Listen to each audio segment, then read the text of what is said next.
નમસ્કાર મિત્રો, હું કુલદીપ તેરૈયા આપ સૌનું નક્ષત્ર એકેડમીની સરસ મજાની યુટ્યુબ ચેનલમાં સ્વાગત કરું છું। મિત્રો, આજે એક મહત્વપૂર્ણ ટોપિક લઈને આવ્યા છે જેનું નામ છે બંધારણીય અનુસૂચિ। બંધારણીય અનુસૂચિમાંથી ઘણી બધી વાર તમે પ્રશ્નો જોયા હશે, જેમાં આપણે બારે અનુસૂચિ છે એ તો જોવાની જ છે, પણ એ અનુસૂચિ અંતર્ગત કયા કયા એવા પ્રશ્નો આવે છે, કયા કયા એવા મુદ્દાઓ છે કે જે પરીક્ષામાં વારંવાર પૂછાતા હોય છે, એ જ આપણે આજે અભ્યાસ કરવાનો છે। ચાલો આજે આપણે આપણા ટોપિકની શરૂઆત કરીએ, બંધારણીય અનુસૂચિ। તો આપણે જોઈએ કે અનુસૂચિ શા માટે બંધારણમાં ઉમેરવામાં આવી। એક તો પહેલા તો અનુચ્છેદ હોય, બીજા ભાગ હોય અને ત્રીજું હોય છે અનુસૂચિ। તો અનુસૂચિ શા માટે બંધારણમાં ઉમેરવામાં આવી? તો કે અનુસૂચિ આપણે જોઈએ તો અનુસૂચિ અત્યારે કેટલી છે? તો કે અનુસૂચિ અત્યારે છે, અનુસૂચિ પહેલા 1950માં જ્યારે બંધારણ બન્યું ત્યારે 8 અનુસૂચિ હતી। અનુસૂચિ અથવા આને કહેવાય પરિશિષ્ટ, અથવા તો ઇંગ્લિશમાં કહેવાશે શેડ્યુલ। જ્યારે 1950માં બંધારણ તૈયાર થયું ત્યારે, એટલે કે અમલમાં આવ્યું ત્યારે 8 અનુસૂચિ હતી। ત્યારબાદ એમાં સુધારા વધારા કરીને, બંધારણમાં સુધારા વધારા કરીને અત્યારે એમાં બીજી 4 અનુસૂચિ ઉમેરવામાં આવી। એટલે વર્તમાનમાં કેટલી છે? તો કે વર્તમાનમાં 12 અનુસૂચિ છે। પહેલા હતી કેટલી? તો કે 8, અને એમાં અલગ અલગ બંધારણીય સુધારા કરીને બીજી 4 ઉમેરવામાં આવી, એટલે અત્યારે થઈ ગઈ 12 અનુસૂચિ। તો અનુસૂચિ શા માટે બંધારણમાં આપેલી છે? તો બંધારણમાં એવી ઘણી બધી વિગતો હતી। માની લો કે બંધારણમાં એવું છે કે ભાઈ શપથ, સંસદ સભ્યો શપથ લેશે, તો શપથ કેવી રીતે લેશે? કોના નામના શપથ લેશે? કોઈ પણ ભગવાનના નામના શપથ લેશે, અથવા તો કોઈ કુળદેવતાના નામના શપથ લેશે? તો એ તો ચોખવટ બંધારણમાં કરેલી નહોતી। તો એ જે ચોખવટ છે ક્યાં કરવામાં આવી? તો કે અનુસૂચિમાં કરવામાં આવી। પછી એમ કીધું ભાઈ ભારતની બંધારણીય ભાષાઓ હશે, તો કઈ કઈ બંધારણીય ભાષાઓ હશે? એ તો ચોખવટ એમાં નહોતી કરેલી, તો એ ચોખવટ શેમાં કરવામાં આવી? અનુસૂચિમાં કરવામાં આવી। પંચાયતો પાસે સત્તા હશે, પણ કઈ કઈ સત્તા હશે એ ક્યાં ચોખવટ કરવામાં આવી? તો કે અનુસૂચિમાં ચોખવટ કરવામાં આવી। એટલે કે બંધારણમાં જેની ચોખવટ નહોતી, જેની ક્લિયરિટી નહોતી, એની ચોખવટ શેમાં કરવામાં આવી? તો કે અનુસૂચિમાં કરવામાં આવી। જે વિગતોની ચોખવટ બંધારણમાં નહોતી એની ચોખવટ શેમાં કરવામાં આવી છે? તો કે અનુસૂચિમાં કરવામાં આવી। એટલે પહેલા 8 અનુસૂચિ હતી, અત્યારે કેટલી છે? અત્યારે 12 અનુસૂચિ આપેલી છે। આપણે આ વિગતવાર આપણે ભણવાનું છે। ચાલો જોઈએ પહેલી અનુસૂચિ। પહેલી અનુસૂચિ શું કહે છે? તો કે પહેલી અનુસૂચિ છે ભારતના રાજ્ય અને કેન્દ્ર શાસિત પ્રદેશોની સૂચિ અથવા તો નામની યાદી। બરાબર, પહેલું જે અનુસૂચિ છે એમાં શું આપેલું છે? તો કે રાજ્યના નામ આપેલા છે, રાજ્ય અને કેન્દ્ર શાસિત પ્રદેશોના નામ આપેલા છે। તમને કોઈ બહારથી આવીને પૂછે કે ભાઈ ભારત જે આ સંઘ છે એ સંઘમાં કેટલા રાજ્ય? તો આપણે કહી દઈએ 28 રાજ્ય છે, કેન્દ્ર શાસિત પ્રદેશો 8 છે। હવે એમ પૂછે ક્યાં ક્યાં છે, એના ક્ષેત્રફળ કેટલા છે? તો આપણે એને નિરાતે કહી દેવાનું, ભાઈ ધીમેકથી કહી દેશું આપણે કે ભાઈ તું બંધારણની અનુસૂચિ 1 જોઈ લે, એમાં તને બધી વિગતો મળી જશે। એમાં ક્લિયર બધું લખેલું છે કે આ રાજ્યનું નામ આ છે, એનું ક્ષેત્રફળ આ છે, આ કેન્દ્ર શાસિત પ્રદેશો આટલા છે, એના નામ આ છે। આ બધી વિગતો તમને ક્યાં મળશે? તો કે અનુસૂચિ 1માં। એટલે અનુસૂચિ 1માં શું આપેલું છે? તો કે રાજ્ય અને કેન્દ્ર શાસિત પ્રદેશના નામની યાદી આપેલી છે અને એના ક્ષેત્રફળ એમાં દર્શાવવામાં આવેલા છે। બરાબર, હવે માની લો કે કોઈ નામ બદલવાનું થયું, હમણાં કેરળનું કેરળમ નામ થયું, તો એ શેમાં સુધારો થશે? તો કે અનુસૂચિ 1માં સુધારો કરવો પડશે। હવે માની લો કે કોઈ રાજ્યનું વિભાજન થાય છે, આંધ્રપ્રદેશમાંથી તેલંગાણા અલગ પડ્યું, તો કેમાં સુધારો થશે? તો કે આમાં જ સુધારો થશે। જમ્મુ કાશ્મીરને રાજ્યમાંથી કેન્દ્ર શાસિત પ્રદેશોનો દરજ્જો આપવામાં આવ્યો, તો શેમાં સુધારો થશે? તો કે અનુસૂચિ 1માં સુધારો થશે। એટલે કે જ્યારે કોઈ રાજ્યનું અથવા તો કેન્દ્ર શાસિત પ્રદેશનું વિભાજન થાય છે, અથવા તો એના નામમાં ફેરફાર થાય છે, આ બધું જ્યારે થાય ત્યારે હંમેશા શેમાં સુધારો થશે? અનુસૂચિ 1માં। કારણ કે અનુસૂચિ 1માં શું આપેલું છે? તો કે ભારતના જે રાજ્ય છે અને કેન્દ્ર શાસિત પ્રદેશો છે એના નામ અને એના ક્ષેત્રફળ એમાં આપેલા છે। બરાબર છે, અનુસૂચિ 1। પછી છે અનુસૂચિ 2। આ બીજી અનુસૂચિમાં આપેલું છે પગાર ભથ્થા। હવે કોના પગાર? મારા, તમારા, કોના પગાર ભથ્થામાં આપેલા છે? તો કે આમાં જે બંધારણીય જે પદ છે એના પગાર ભથ્થા આપેલા છે। પણ બંધારણીય પદ એટલે કે ક્યાં ક્યાં? તો આપણે જોઈએ ક્યાં ક્યાં એવા બંધારણીય પદ છે કે જેના પગાર ભથ્થા આપણને આમાં આપેલા છે। તો પહેલા તો રાષ્ટ્રપતિ। આ જો તમામના પગાર ભથ્થા શેમાંથી આવશે? તો કે સંચિત નિધિમાંથી। બે પ્રકારની નિધિ હોય છે, એટલે કે બે પ્રકારની સરકાર પાસે તિજોરી હોય છે, એક સંચિત નિધિ અને બીજી હોય છે આકસ્મિક નિધિ. આકસ્મિક નિધિ એટલે કે જ્યારે કોઈ અર્જન્ટ જરૂર પડે છે સરકારને નાણાંની, તો એ આકસ્મિક નિધિમાંથી જે રાષ્ટ્રપતિ પાસે સત્તા રહેલી છે તો એમાંથી એ નાણાં ઉપાડી શકે છે. એમાં 500 કરોડ રૂપિયા આપણે રિઝર્વ રાખેલા હોય છે. અને આ સંચિત નિધિ, સંચિત નિધિમાંથી આ બધાના પગાર થતા હોય છે. પહેલા તો રાષ્ટ્રપતિ છે, પછી બીજા આવશે ઘણા કહેશે ઉપરાષ્ટ્રપતિ, પણ ઉપરાષ્ટ્રપતિ આમાં આવશે નહીં, કારણ કે ઉપરાષ્ટ્રપતિ તરીકે શપથ લે છે, પણ કામ શું કરે છે તો કે કામ રાજ્યસભાના સભાપતિ તરીકેનું કરે છે. એટલે એને પગાર શેનો મળશે તો કે રાજ્યસભાના સભાપતિ તરીકેનો પગાર મળશે. તો એ રાજ્યસભાના સભાપતિ એટલે કે ચેરમેન, બરાબર. પછી છે લોકસભાના અધ્યક્ષ, લોકસભાના અધ્યક્ષ. ત્યારબાદ છે સંસદ સભ્યો, ત્યારબાદ છે કેગ, કમ્પ્ટ્રોલર એન્ડ ઓડિટર જનરલ. એના પછી છે એટર્ની જનરલ. એના પછી છે જે બંધારણીય સંસ્થાઓ છે, યુપીએસસી છે, એના ચેરમેન છે, આ બધા, અથવા તો સુપ્રીમ કોર્ટ. જો અહીં સુપ્રીમ કોર્ટ કીધું છે, હાઈકોર્ટ નથી કીધું. સુપ્રીમ કોર્ટના ન્યાયાધીશો. આ તમામના પગાર શેમાંથી થશે તો કે અનુસૂચિ 2 હેઠળ સંચિત નિધિમાંથી થશે. આ યાદ રાખજો, રાષ્ટ્રપતિ, રાજ્યસભાના સભાપતિ, લોકસભાના અધ્યક્ષ એટલે કે સ્પીકર, સંસદ સભ્યો, કેગ, એટર્ની જનરલ, સુપ્રીમ કોર્ટના ન્યાયાધીશો, આ તમામનો પગાર કઈ અનુસૂચિ હેઠળ થાય છે તો કે અનુસૂચિ 2 હેઠળ. અનુસૂચિ 2 એટલે પગાર ભથ્થા, બરાબર. ચાલો આગળ છે ત્રીજી અનુસૂચિ, અનુસૂચિ 3, જેમાં છે શપથ, શપથ અથવા તો પ્રતિજ્ઞા. જ્યારે કોઈ બંધારણીય પદ ધારણ કરે ત્યારે એને શપથ લેવાના હોય છે. તો એ કોના શપથના નમૂના જે છે, એ શપથના નમૂના કોના આપેલા છે. આપણે જોયું કે બંધારણમાં એમ કીધું છે કે ભાઈ આ વ્યક્તિ છે શપથ ગ્રહણ કરીને જ પછી પોતાનો હોદ્દો ગ્રહણ કરશે. તો શપથનો નમૂનો તો હોવો જોઈએ ને, કોના નામે શપથ લેવા એ જ આપણને નથી ખબર. કેવી રીતે શપથ લેવા, તો એ શપથના નમૂનાઓ ક્યાં પડેલા છે તો કે અનુસૂચિ 3માં પડેલા છે. તો અનુસૂચિ 3 હેઠળ કોણ શપથ લે છે આ ખાસ યાદ રાખજો, આમાં ભૂલ ન કરતા. પહેલા ઘણા બધા કહે છે રાષ્ટ્રપતિ, બરાબર છે, રાષ્ટ્રપતિ, પણ રાષ્ટ્રપતિ આવશે નહીં. રાષ્ટ્રપતિ અનુસૂચિ 60 હેઠળ શપથ લે છે, રાષ્ટ્રપતિ આમાં આવશે નહીં. પછી બીજું કહે છે ઉપરાષ્ટ્રપતિ, તો ઉપરાષ્ટ્રપતિ પણ આમાં આવશે નહીં. ઉપરાષ્ટ્રપતિ પણ નહીં આવે. ઉપરાષ્ટ્રપતિ તરીકે શપથ લે છે પણ અનુસૂચિ 3 પ્રમાણે શપથ લેતા નથી, બરાબર. અને છેલ્લા આવશે રાજ્યપાલ. રાજ્યપાલ પણ અનુસૂચિ 3 હેઠળ શપથ લેતા નથી. એટલે આ 3 નામ યાદ રાખજો, કાઢી જ નાખજો અનુસૂચિ 3માંથી.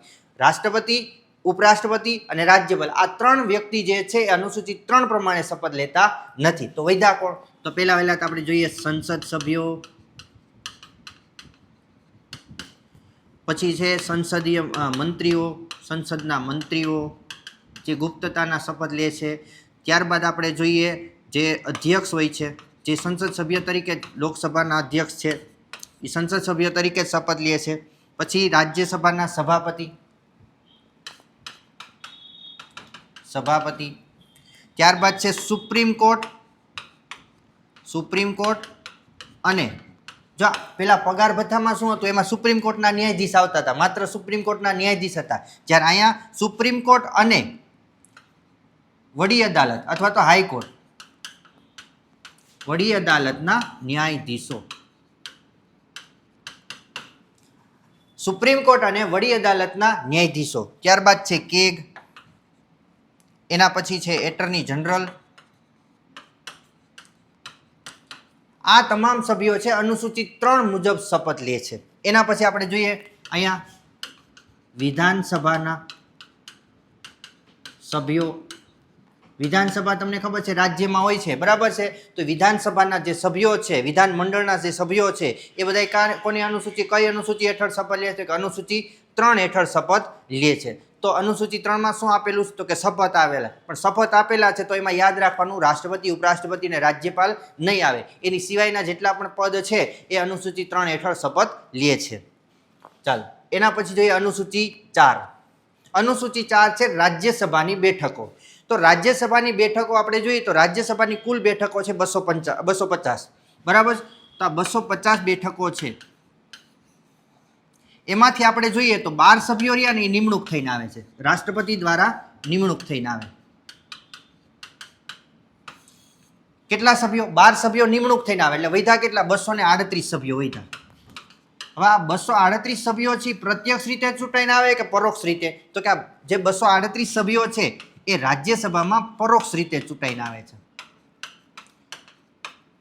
જે વિધાનસભામાંથી, બરાબર છે, જે તે રાજ્યની વિધાનસભામાંથી ચૂંટાઈને આવે છે. કુલ 238. પણ આ 238 સભ્યો છે ને એને કેવી રીતે ગોઠવવામાં આવ્યા છે, કેવી રીતે બેઠકની ફાળવણી કરવામાં આવી છે? તો કે રાજ્યની વસ્તીના આધારે.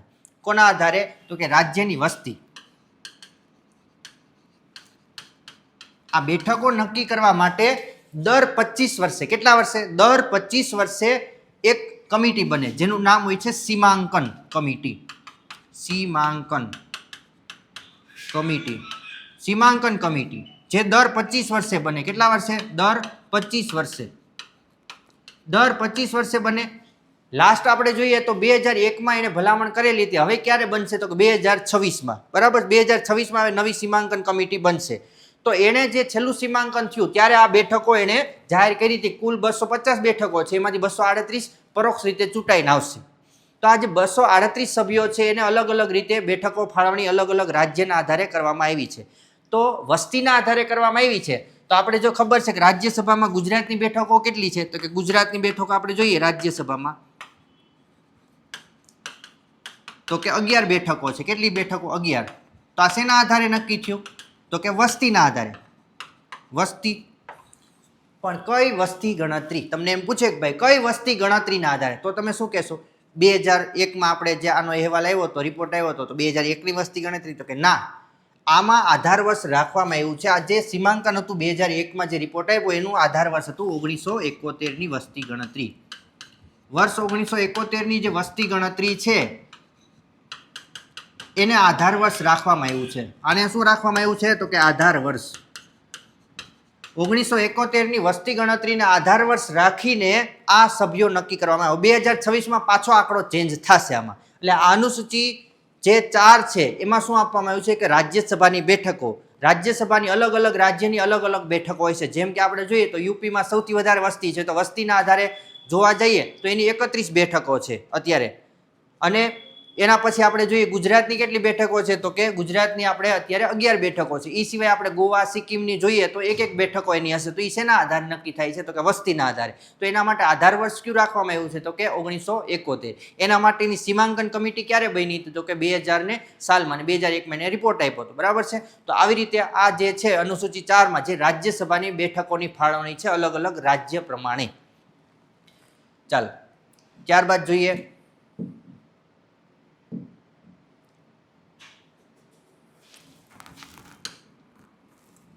અનુસૂચિ 5. અનુસૂચિ 5 શું કહે છે? તો કે અનુસૂચિ 5 જે છે અનુસૂચિત વિસ્તારોનો વહીવટ. પણ અહીં ખાસ યાદ રાખજો, અમે મિત્રો સિવાય, અમે મિત્રો સિવાયના રાજ્ય. આ અમે મિત્રો શું છે? તો કે અ એટલે અસમ, મે એટલે મેઘાલય, મી એટલે મિઝોરમ અને ત્રો એટલે ત્રિપુરા. આ 4 રાજ્ય અત્યારે કાઢી નાખો. હવે જ્યારે ભારત આપણે આઝાદ થયું અને બંધારણ બન્યું ત્યારે અનુસૂચિત જનજાતિના જે લોકો હતા એ ઘણા બધા પછાત હતા. કારણ કે એનામાં શિક્ષણનો અભાવ હતો, એની અલગ સંસ્કૃતિ હતી, એના અલગ રીતિ રિવાજો હતા.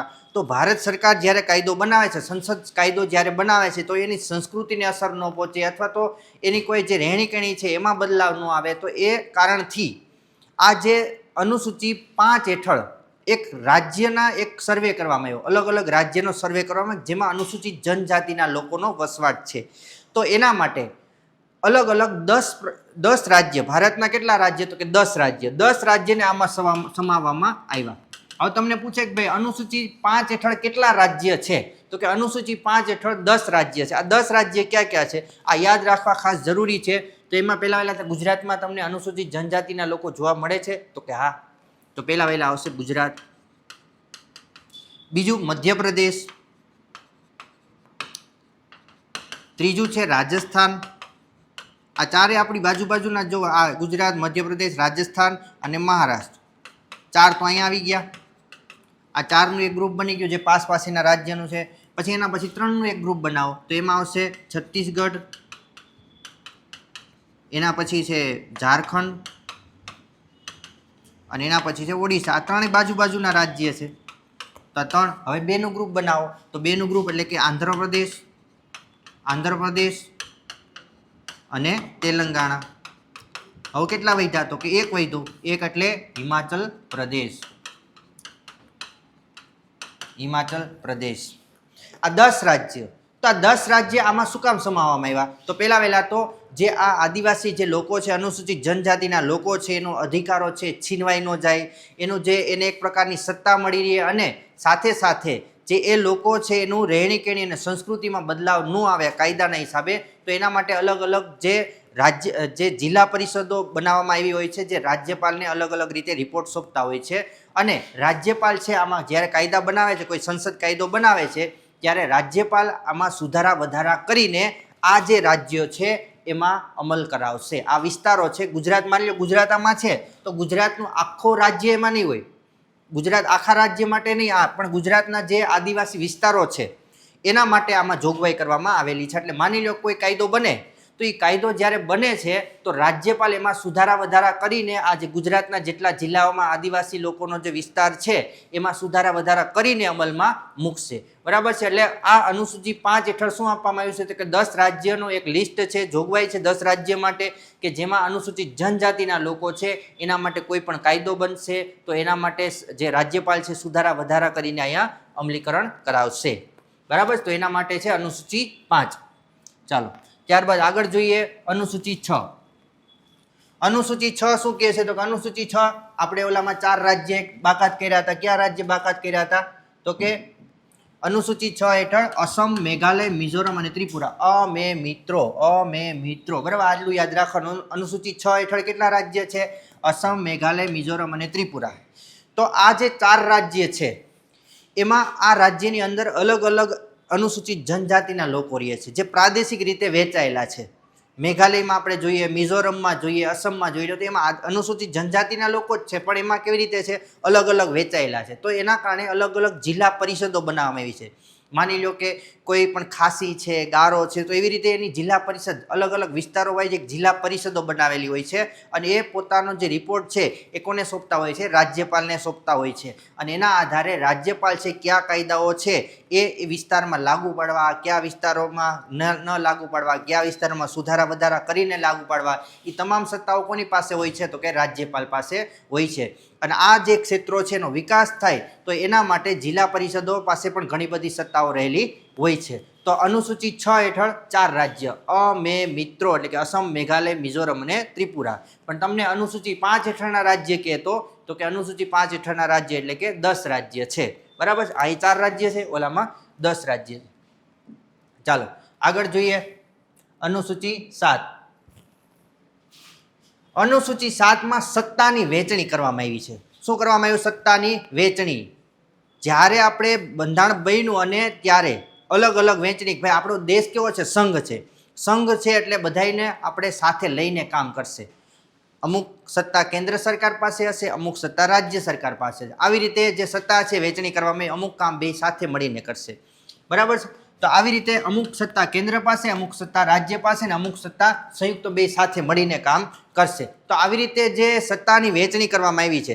જ્યારે 1950માં જ્યારે બંધારણ છે અમલમાં આવ્યું ત્યારે કેન્દ્ર સરકાર પાસે 97 પ્રકારની સત્તા હતી. કેટલી હતી? 97 પ્રકાર, જેમાં રેલવે, પરમાણુ, અવકાશ, પછી આંતરરાષ્ટ્રીય વ્યાપાર છે, વિદેશ સાથેના સંબંધો છે, આ તમામ જે સત્તાઓ છે એ કોને આપવામાં આવી છે? તો કે કેન્દ્ર સરકારને આપવામાં આવી છે. 97 પ્રકારના વિષયો છે એ કેન્દ્રને આપવામાં આવ્યા છે. જ્યારે રાજ્યને ત્યારે 66 પ્રકારની સત્તાઓ આપવામાં આવી હતી. કેન્દ્રને 97 પ્રકારના વિષયો હેઠળ સત્તા આપવામાં આવી, જ્યારે રાજ્યને 66 પ્રકારના વિષયો હેઠળ સત્તા આપવામાં આવી. અને સંયુક્ત એટલે બે સાથે મળીને કામ કરશે. સંયુક્ત યાદી. તો સંયુક્ત યાદીના વિષયો કેટલા હતા? તો કે 52 હતા. કેટલા હતા? 52. આવી રીતે ભાગ પાડવામાં આવ્યા હતા. એટલે ક્યારેય માથાકૂટ ન થાય. ભાઈ કોણ કયો કાયદો બનાવશે એના માટે માથાકૂટ ન થાય એટલે પહેલાથી વિષયોની વહેંચણી કરી દીધી. અત્યારે આપણે જોઈએ આ 2025ના આધારે જોઈએ તો કેન્દ્ર સરકાર પાસે પહેલા 97 હતા, અત્યારે કેટલા વિષયો છે? તો કે અત્યારે 100 વિષયો છે. રાજ્યમાં જોઈએ તો રાજ્ય પાસે પહેલા 66 હતા, અત્યારે કેટલા છે? તો કે ઘટીને 61 થઈ ગયા. 61 સત્તાઓ રાજ્ય પાસે રહી.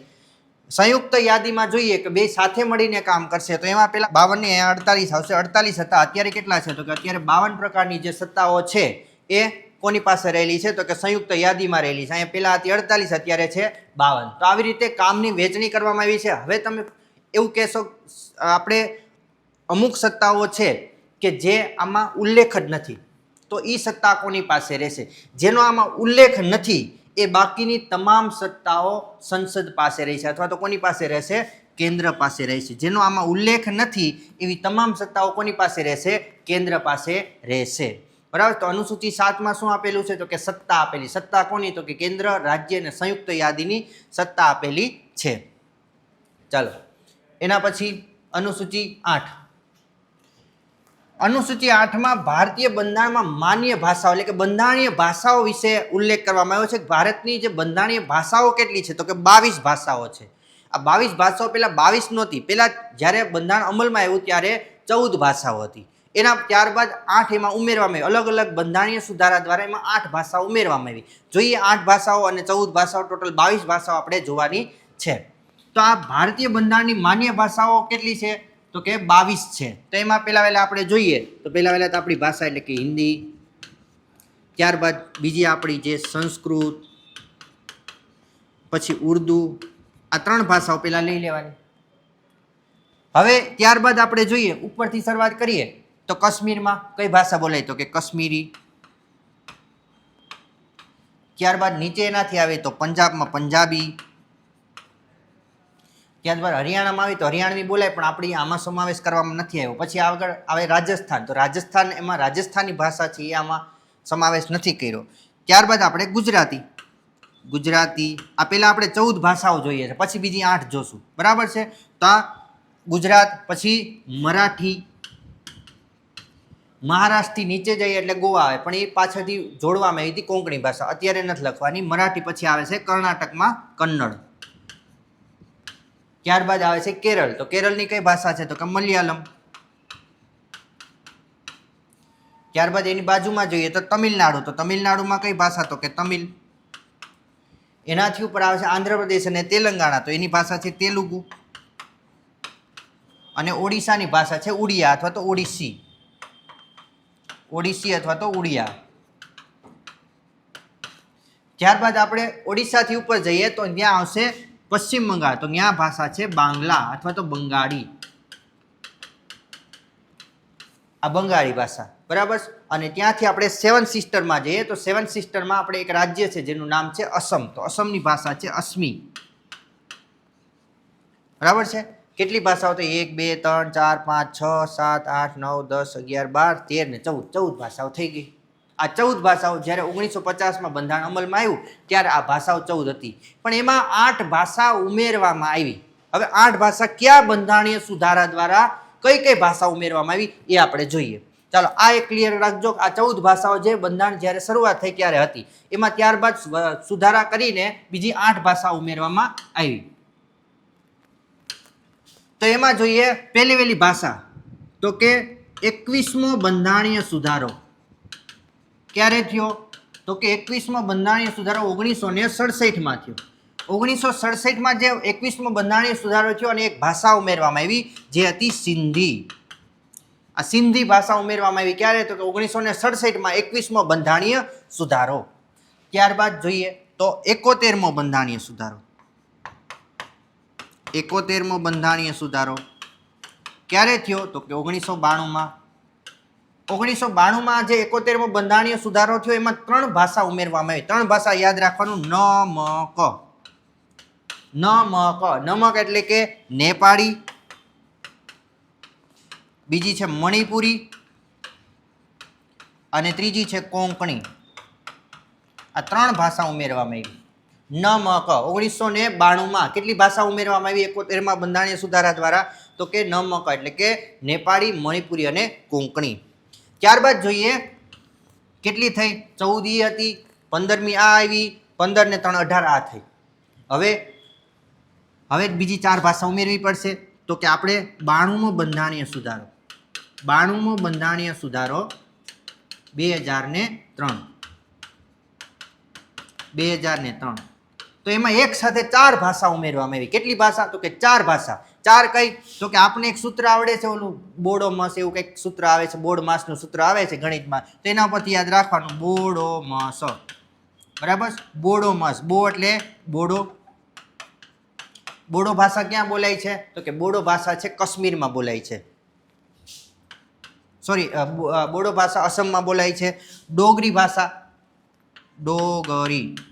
ડોગરી ભાષા ક્યાં બોલાય છે? તો કે કાશ્મીરમાં બોલાય છે. બોડો ભાષા, જે બોડો જનજાતિના લોકો છે અસમમાં જે રહેલા છે એની ભાષા છે બોડો ભાષા. તો એની ભાષા બોડો છે. ડોગરી, જે ડોગરા લોકો રહે છે કાશ્મીરમાં, એની ભાષા છે ડોગરી.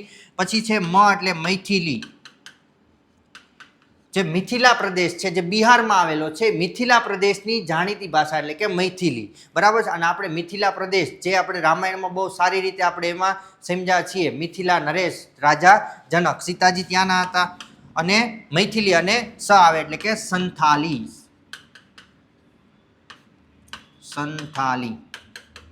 સંથાલી જે ઓડિશા અને ઝારખંડના વિસ્તારોમાં બોલાય છે. અને આપણા જે રાષ્ટ્રપતિ છે દ્રૌપદીબેન મુર્મુ, જે ઓડિશાના છે અને સંથાલ જનજાતિમાંથી જ આવે છે અને એની ભાષા છે સંથાલી. એટલે બોડો મસ, આ 4 ભાષા ઉમેરવામાં આવી. બોડો, ડોગરી, મૈથિલી અને સંથાલી, આ 4 ભાષા ઉમેરવામાં આવી પાછળથી 2003માં 92મો બંધારણીય સુધારો. આ ખાસ યાદ રાખજો, વારંવાર પ્રશ્ન પૂછાય છે. પેલી 14 ભાષા હતી, પાછળથી જે સુધારો કરવામાં આવ્યો, પેલો 21માં બંધારણીય સુધારા દ્વારા સિંધી ભાષા જોડવામાં આવી.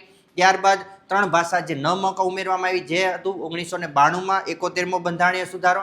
અને એના પછી 92મો બંધારણીય સુધારો 2003માં જે 4 ભાષા ઉમેરવામાં આવી, બોડો, ડોગરી, મૈથિલી અને સંથાલી. બરાબર? આ જે છે 8મી અનુસૂચિ. ત્યારબાદ અનુસૂચિ 9. અનુસૂચિ 9 શું છે કે જમીન સુધારણાની નીતિ માટે ન્યાયિક સમીક્ષા પર રોક. તો જમીન સુધારણા અથવા તો જમીન સંપાદન.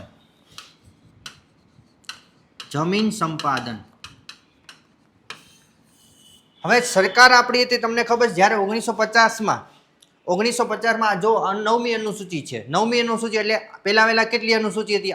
8 જ અનુસૂચિ હતી.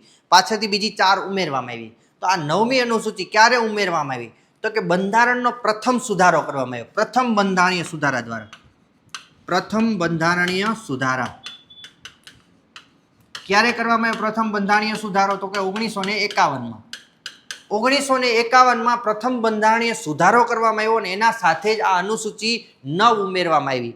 તો કાયદો શું બનાવ્યો અથવા અનુસૂચિ શું બનાવવામાં આવી? તો કે શું માહિતી આપવા, શું જોગવાઈ કરવામાં આવી? તો કે જ્યારે પણ સંસદ જમીન સંપાદન એટલે કોઈ સરકારને જમીન જોઈએ છે કોઈ પાસેથી, તો ત્યારે એ જમીન લે છે તો એને કહેવાય જમીન સંપાદન. બરાબર? એના સરકારના ઉપયોગ માટે જે જમીન લે છે તો એ જમીન સંપાદન કહેવાય. તો જમીન સંપાદન બાબતે સંસદ જ્યારે પણ કાયદો બનાવશે ત્યારે જે સુપ્રીમ કોર્ટ અથવા તો હાઈકોર્ટ છે એમાં ન્યાયિક સમીક્ષા કરી શકશે નહીં. એટલે કે સુપ્રીમ કોર્ટ અથવા તો હાઈકોર્ટ ઉપર રોક લગાવી દેવામાં આવી કે જ્યારે જમીન સંપાદન બાબતે કાયદો બનાવવામાં આવે સંસદ દ્વારા, ત્યારે ન્યાયાલય જે છે એમાં કોઈ પણ પ્રકારના સુધારા વધારા સૂચવી શકશે નહીં અથવા તો એમાં કોઈ પણ પ્રકારનું દખલગીરી કરી શકશે નહીં. એટલે જમીન સંપાદન બાબતે ન્યાયિક સમીક્ષા પર રોક લાગવામાં આવી. અને પાછળથી તમને ખબર છે કે જે આ કાયદાના હિસાબે પાછળથી એક આપણો અધિકાર હતો, જે મૂળભૂત અધિકાર હતો, સંપત્તિનો અધિકાર અથવા તો મિલકતનો અધિકાર, અનુચ્છેદ 31, જે રદ પણ કરી દેવામાં આવ્યો હતો અને એને કાયદાકીય અધિકાર બનાવી દેવામાં આવ્યો. એટલે જમીન સુધારા બાબતે કોઈ પણ જ્યારે કાયદો બનાવે છે સંસદ, ત્યારે ન્યાયિક સમીક્ષા થઈ શકશે નહીં. બરાબર છે? તો આ જે જોડવામાં આવી અનુસૂચિ 9મી અનુસૂચિ ક્યારે જોડવામાં આવી? 1951માં અને પ્રથમ બંધારણીય સુધારા દ્વારા. ત્યારબાદ જોઈએ અનુસૂચિ 10. અનુસૂચિ 10 શું કહે છે? તો કે પક્ષ પલટા વિરોધી કાયદો. પક્ષ પલટા વિરોધી કાયદો એટલે કે જ્યારે કોઈ પણ સભ્ય છે લોકસભામાં, રાજ્યસભામાં, વિધાનસભામાં કોઈ પણ જાય છે. હવે આ જે કોઈ પણ સભ્ય જાય છે એ કોના થ્રુ જાય છે? તો કે પક્ષના આધારે. બરાબર? એ વ્યક્તિગત કોઈ માટે નથી જતો, પણ એ પક્ષના આધારે, એટલે કે આપણે સામૂહિક રીતે કામ કરવાનું. પહેલાના સમયમાં કેવું થતું કે ભાઈ કોઈ પક્ષ જીતે છે તો એના કોઈ પણ જે સભ્યો છે એ બીજા ખરીદી લે છે, તો અહીંયા શું થાય? સરકાર પડી ભાંગે છે. અહીંના સભ્યો ઘટી જાય, બીજાના સભ્યો આવી જાય, એટલે ત્યાં સરકાર બની જાય. પછી પાછા આ પાર્ટીવાળા છે બીજા સભ્યોને ખરીદી લે.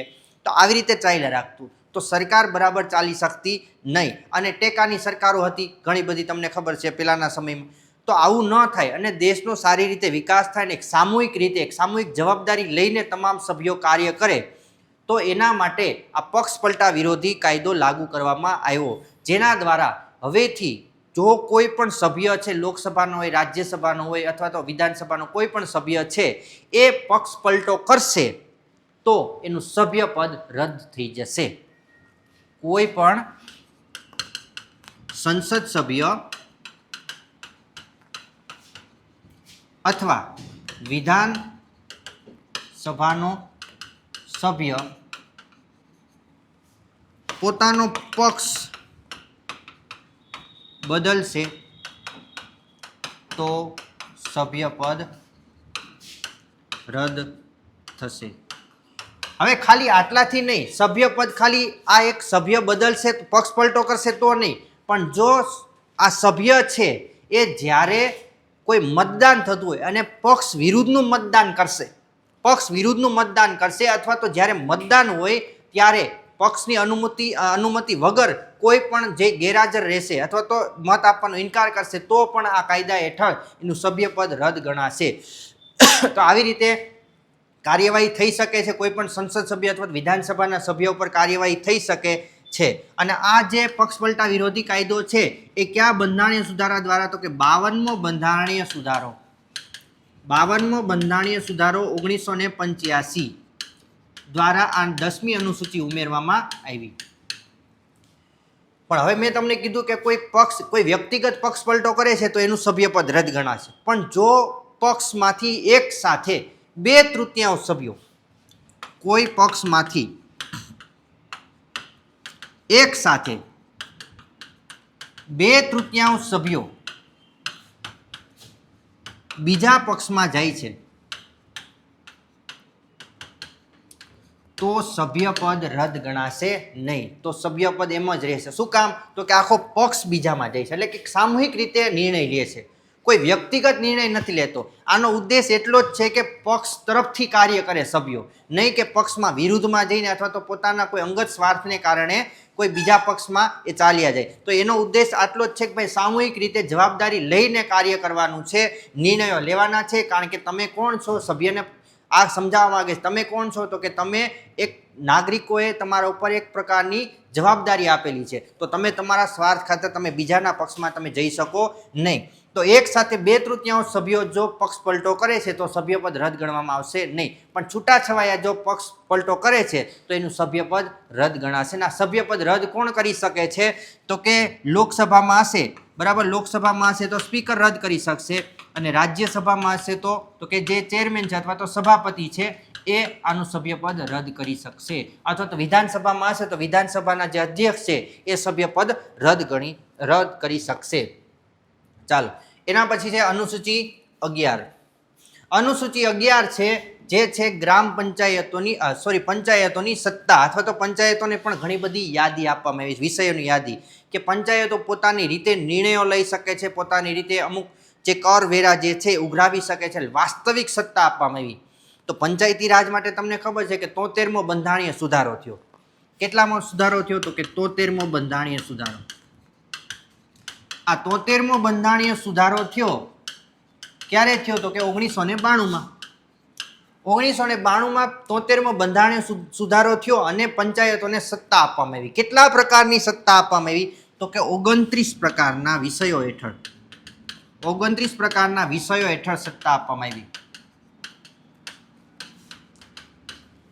29 પ્રકારના, જેમાં આપણે જોઈએ તો જે સ્ટ્રીટ લાઇટ છે, પછી સફાઈ છે, અથવા તો ગામમાં જે શાળા છે, જે અથવા તો જે ગામના જે રસ્તાઓ છે, આ બધાય માટે, ગામનો જે ગૌચર જમીન છે, આ બધાય માટે સત્તા આપવામાં આવી. એમાં કેટલી પ્રકારની? તો કે 29 પ્રકારની યાદી હેઠળની જે સત્તાઓ છે એ પંચાયતોને આપવામાં આવી. પંચાયત એટલે ગ્રામ પંચાયત, તાલુકા પંચાયત અને જિલ્લા પંચાયત, આ બધાનો સમાવેશ થાય.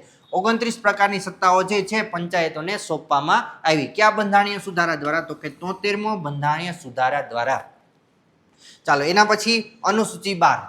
તો એના પછી જ એના જેવી જ એક અનુસૂચિ એટલે કે અનુસૂચિ 12, જેમાં નગરપાલિકાઓને સત્તા આપવામાં. નગરપાલિકા એટલે શું સમજવું? તો કે નગરપાલિકા એટલે કે નગર પંચાયત, નગરપાલિકા અને મહાનગરપાલિકા, આ ત્રણેય એનું સ્વરૂપ આવી જશે નગરપાલિકા કહે એટલે. તો એમાં નગરપાલિકાઓને પણ સત્તા આપવામાં આવી. આ ક્યારે તો કે 74મો બંધારણીય સુધારો ઉમેરવામાં આવી. તો કે 74મો બંધારણીય સુધારો ક્યારે? તો કે 1992માં. 74મો બંધારણીય સુધારો 1992માં આ જે છે અનુસૂચિ ઉમેરવામાં આવી, અનુસૂચિ 12, અને નગરપાલિકાઓને કેટલા વિષયો હેઠળ? તો કે 18 વિષયો હેઠળ 18 વિષય હેઠળ સત્તા સોંપવામાં આવી. 18 વિષયો હેઠળ સત્તા સોંપવામાં આવી. પંચાયતોને 29 પ્રકારની સત્તા આપવામાં આવી, જ્યારે નગરપાલિકાઓને 18 પ્રકારની સત્તાઓ આપવામાં આવી. અને ક્યારે ઉમેરવામાં આવી આ અનુસૂચિ? તો કે 74મો બંધારણીય સુધારો 1992 દ્વારા આ ઉમેરવામાં આવી, આ અનુસૂચિ 12. તો આવી રીતે આપણે જે અનુસૂચિ 1 થી 12 જોઈ, જેમાં આપણે વિસ્તૃત માહિતી પણ ઘણી બધી મેળવી, કે જેમાંથી ઘણા બધા પ્રશ્નો જે પરીક્ષામાં પૂછાયેલા છે, પાછળની પરીક્ષામાં પૂછાયેલા છે, અને આવનાર પરીક્ષાઓમાં પણ ઘણી બધી આ મહત્વપૂર્ણ જે ટોપિક છે, જે અનુસૂચિઓ છે, જેમાં ડીપમાંથી પણ કદાચ પ્રશ્ન પૂછે તો આ વિડીયો જોઈને તમને અનુકૂળતા આવી જશે કે ભાઈ તમને હવે સહેલું બધું લાગશે. તો આવા જ વિડીયો જોવા માટે તમે અમારી ચેનલને સબસ્ક્રાઈબ કરો, શેર કરો અને અમારી ચેનલ સાથે જોડાયેલા રહો. Thank you.